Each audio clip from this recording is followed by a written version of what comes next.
Hi everyone, my name's Dan. And my name's Julie. Thanks for dropping by. We got a great video for you tonight.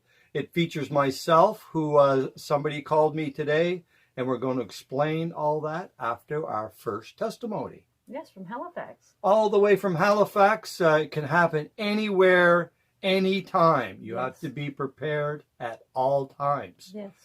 So with no further ado, we're going to bring up the video, and I hope you enjoy it and pay attention to what he has to say about phone numbers. Yes, phone numbers and all the small details that you don't really think of, especially early in the morning. Hello, my name's Daniel, and Dan and Julie just asked me to talk a little bit about when someone attempted to scam me.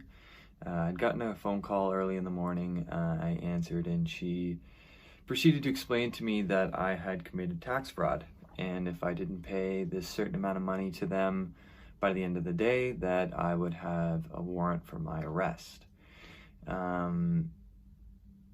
It was early in the morning and I wasn't really thinking straight, and at the time my mother had done my taxes for me, so I was like, this could be true, I don't know when I was a little bit hesitant, she told me that she can get the RCMP to call me to confirm this, and I told her, yeah, go ahead, like, do it. And this is when I got a phone call from the RCMP and the HRM with a 902 phone number that popped up, and I answered it, and this was another individual with an accent, and I was kind of like a little bit hesitant still, and then he was explaining to me about pretty much the same things that she had just gone over, but I was still like freaked out, whatever, and I hung up because I was like, I don't want to deal with this, and I ended up calling the number back right away, the exact same number that had just called me. This man picked up, and he's very stern, man, like I could tell that he was an officer, and I asked him, I was like, I just got off the phone with somebody that called me from this number about tax fraud, could you send me to that person? And he was like, no, we haven't sent any, nobody's called you from this office today. And that's when I proceeded to explain to him what happened to me, and he got me to write a report about it because he had never heard about them using their phone number to scare people into giving them money. And it was really close. I was really thinking about it, not in terms of giving them money, but just getting picked up by a police officer for not giving the right information, I guess. And it was really scary and stressful, and I went to work that day, and that's all I thought about, and that's my story, I guess. So do with that what you will, and don't trust anybody that calls you on the phone. Thank you. So what did you think of that, folks? You watched that video of Daniel and his call early in the morning. He did end up handling it quite nicely, but hard to believe that they called him from the RCMP police station right there in Halifax. Well, they didn't call him from the police station, but they have programs that are on the computer that will change the number to make it look like it. That's why you can't trust your caller ID. That's exactly right. You don't trust it at any time. No. You get off the phone yourself and make these calls to confirm. So that leads me to my experience where somebody had called me from British Columbia, and he right off the bat said that he was talking to my son, and this was about Google Ads, who I'm trying to rig up my website, which he had some truth to it, and he had some background on it.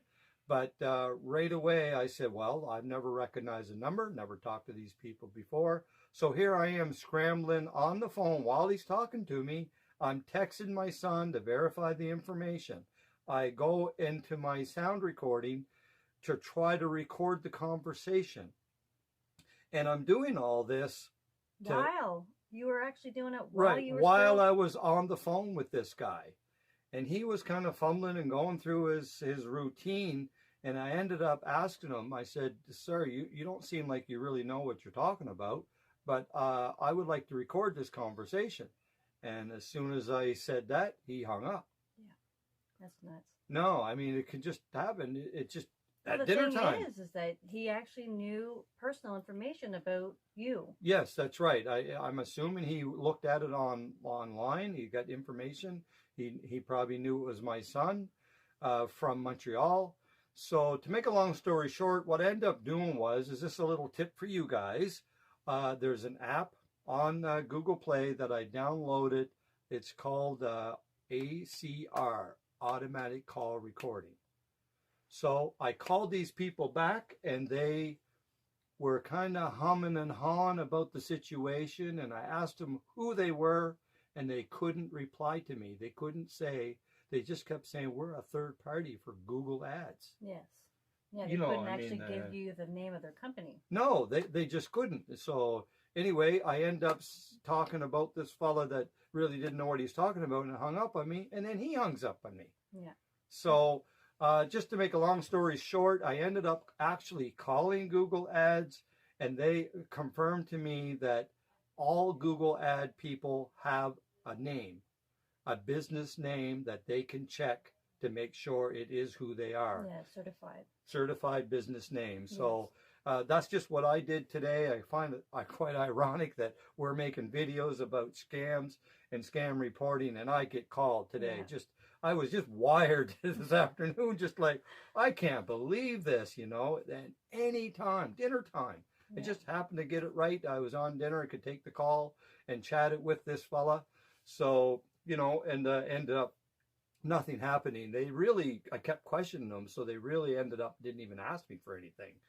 You know, they weren't. Well, they could have if you weren't so aware of what you were actually. That's right. They were really. getting to it, and Yeah. but I was already on my, you know, the hairs on the back of my head were already standing up. I was ready for a fight. Even just texting your son right off the bat to see if he could verify what this man what the information that they were talking about. So that's just an example of what you guys should be doing at all times. Any unrecognized number, start drawing all the information you can, recording, calling people. And if my son, just to let you know this too, if my son happened to answer my text, I would have just put him right in the call. Yeah. I would have just, one moment, merged sir. him right in. I would have merged him right in and start, you know, he could be verifying right to the guy he was talking to. Because if it is a legit thing, they shouldn't mind somebody else joining the call. Exactly. You know, they would have known Mitchell and say, hey, Mitch, I know I was talking to the other day, and, you know, what's your name? They could have figured out, and it you know, it might have been truthful, but always find out whether it's truthful or not. That's what you got to do. You got to question. You got to question. So anyway, that was just a great example for you guys. Two great examples, Daniel and myself. And so we got more videos coming. The FTC, Federal Trade Commission, there's a lot of information out there for them. We're going to go over some of the new scams that are out there. Yes. So that's it for us. Stay tuned, be informed, and alert. And alert.